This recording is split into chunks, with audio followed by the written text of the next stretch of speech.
So to kick us off, why don't you tell me a little bit about what Age of Kill is actually all about? Age of Kill kind of does what it says on the tin. You know, it's Sam Blake, who's ex-Special Forces, has to kill 6 people in 6 hours to stop London burning. And that's kind of what he does, is what he says.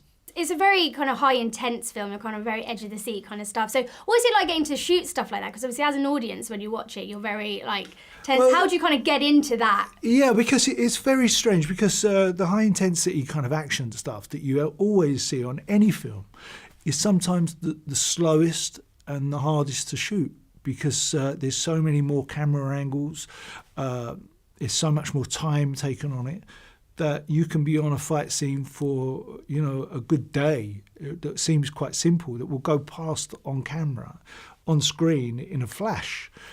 But it looks great, makes you feel, the audience feel great, and drags you in, you know, it's part of an action film.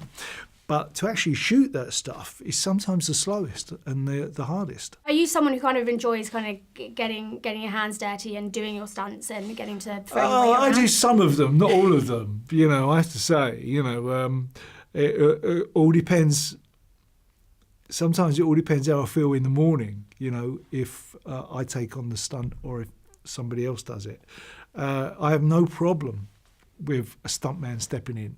If he looks really good and he looks like you and you can't tell that it's you, I have no problem with it, because what we're making here is cinema.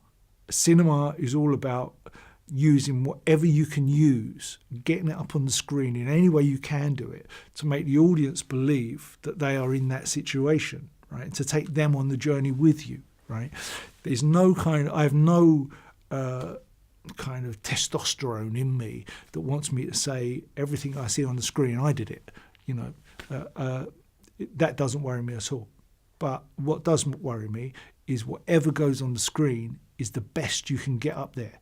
And so whether a stuntman can do it better than you and you don't know it's him, great, let him do it, because that's going to look better on the screen. This is a great kind of British independent film. Is it important to you to kind of see these British independent films really thrive and do well?